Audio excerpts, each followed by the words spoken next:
Let's now discuss the determinant of a transpose. The rule is actually pretty easy to remember. If you have a square matrix, the determinant of A is equal to the determinant of A transpose. So definitely memorize this. But we're not just going to state this rule, we're also going to do some examples that are relevant to transposes of matrices.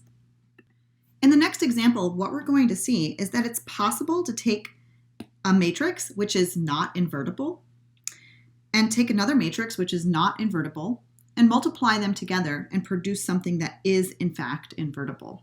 So let's take our matrix A to be 1, 0, 0, 1, 2, 3. This is not an invertible matrix. It's not even a square matrix. But what happens if we multiply together A transpose times A? Working it out, we see that we get A transpose, which is 1, 0, 2, 0, 1, 3. Remember, the columns of A go into the rows of A transpose. And we get a 2 by 2 matrix. And this is actually invertible. And it's easy to calculate the determinant. It's going to be 50 minus 36, which is a non-zero number. So as it turns out, A transpose A is always going to be square and symmetric, but it won't necessarily always be invertible. The reason why it's invertible in this matrix is not because A was invertible. Like we said, it wasn't even square to start with, but rather because the columns of A are linearly independent. I know we have not defined linear independence yet, but because we have just two of them, what we can say is these two column vectors are linearly independent because one is not a multiple of the other. That condition means that when we take A transpose A, we'll have the product of two matrices which on their own are not invertible, but the product is invertible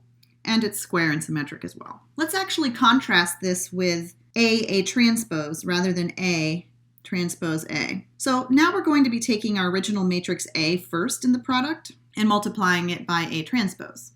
So we do get a square symmetric matrix. The 2 agrees with the 2, the 3 in spot 3, 2 agrees with the 3 in spot 2, 3, and it is symmetric, but it is not going to be invertible. Now, in the previous example where we had A being a 3 by 2 matrix, our matrix that we start with in the computation is this one, 1, 0, 0, 1, 2, 3. This is the matrix that had linearly independent columns.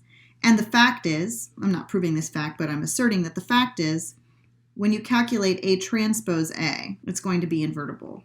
We're switching up the example now, and we're not taking our starting matrix to be A, but rather our starting matrix to be A transpose. And that's the matrix that occupies the second place in this product that we're considering and trying to determine whether it's invertible or not.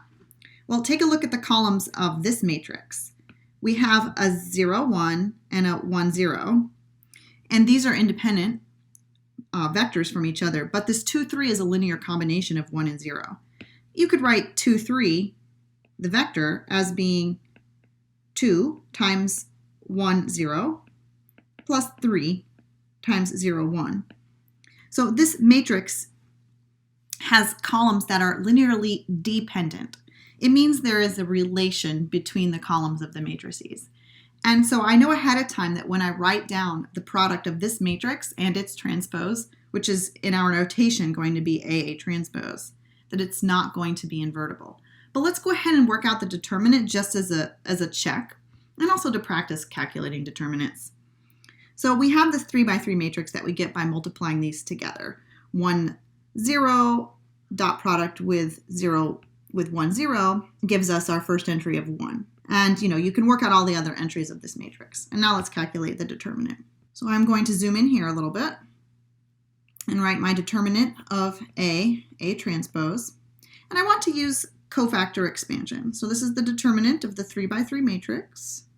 1, 0, 2, 0, 1, 3, 2, 3, 13. And let me do cofactor expansion along, say, row 1. Because the matrix is symmetric, it doesn't actually matter whether I choose rows or columns. So using cofactor expansion as my rule, I see that this determinant is equal to 1, that's a positive 1, times the determinant of the smaller 2 by 2 matrix, 1, 3, 3, 13.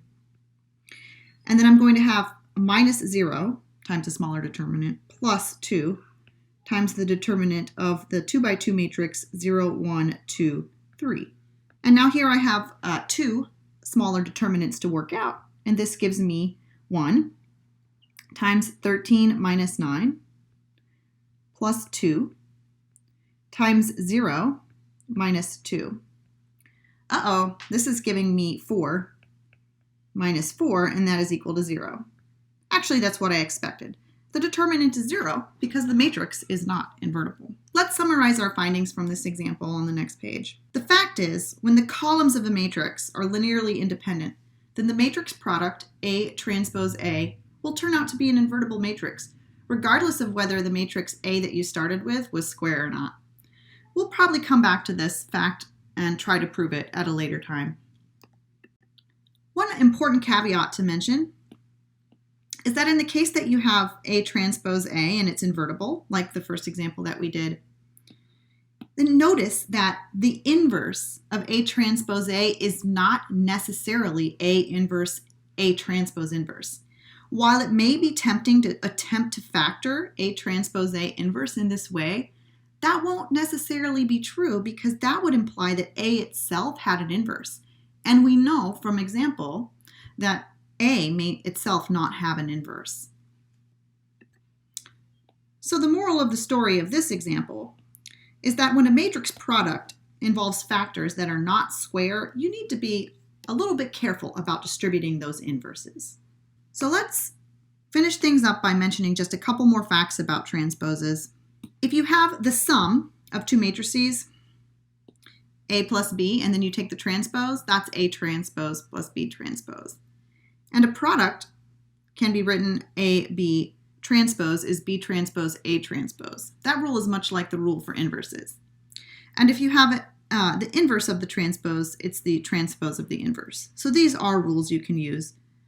Just be careful not to write this. These three rules on the right, by the way, I have sketched out some explanations for in the accompanying notes. So please do take a look at that.